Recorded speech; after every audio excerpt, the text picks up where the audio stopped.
Sweet as honey, the story of Malta's liquid gold. Named Melite by the Greeks, from the word for honey, Malta has a long history of beekeeping, producing a unique honey perfumed with local wildflowers.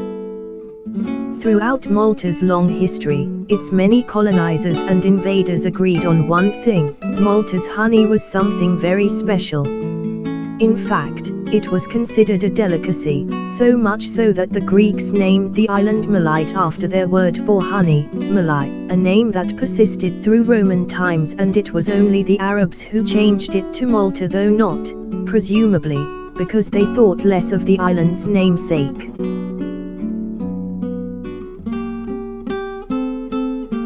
Malta's liquid gold is produced throughout the year, though the flavor changes depending on which flowers are in season. Spring honey is labeled as multi-flora, as the busy bees collect nectar from a wide variety of wildflowers including white thistle, sulla, borage, dandelion, wild mustard and also citrus trees. It is popular as a remedy against allergies and hay fever. Summer honey is particularly delicious, and is dominated by the wonderful aroma of wild thyme, which grows on the garrigue in the north of Malta and on the island of Comino, producing a little purple flower with a heady, aromatic scent. The season is a very short one, lasting precisely from the last week of May to the end of June or maybe the first week of July. Researchers at the University of Malta found that Maltese summer honey is truly unique, in that it contains some of the highest percentage of thyme pollen of any honey anywhere in the world, up to a whopping 85 to 90%.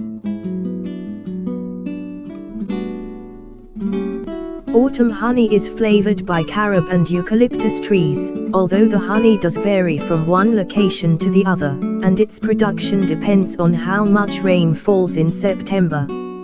If there isn't any heavy rainfall in September, the bees continue to work on the fluffy flowers of the eucalyptus trees throughout the month before turning their attention to the carob trees in October. The carob-flavored honey is ideal to soothe a sore throat. It was the Phoenicians who introduced the domestication of beekeeping in apiaries and earthenware jars to Malta. Apiaries dating back to Punic times, circa 700 BC, 218 BC, can still be found dotted around the countryside, and there is a fascinating apiary dating back to Roman times which is considered to be the oldest and best example of such apiaries in the world. So prized was Malta's honey at that time, that it was even produced for export. Up till the 1950s, bees were kept in earthenware jars stashed underneath carob trees for shelter, or in specially created niches in the rubble walls around the fields.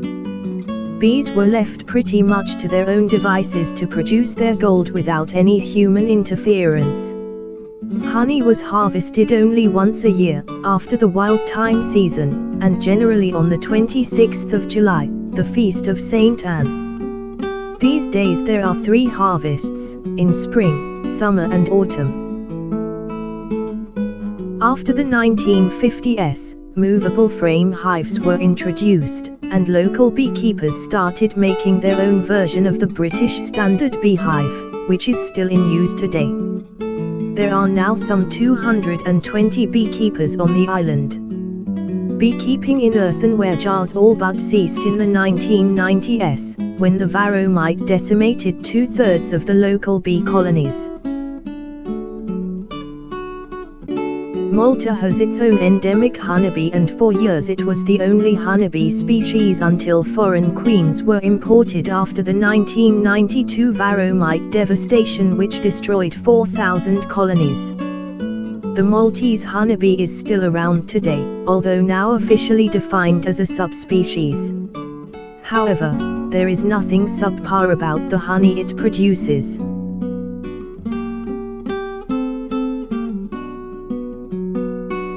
Try Maltese honey drizzled over local fried date-filled pastries served piping hot.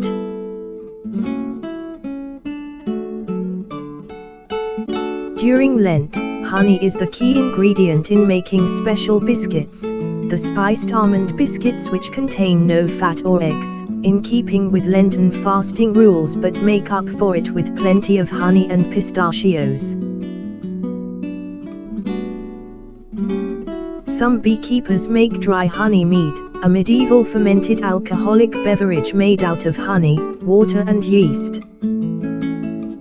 But one thing that does not contain honey, despite its name, is the honey ring. They are actually made with treacle.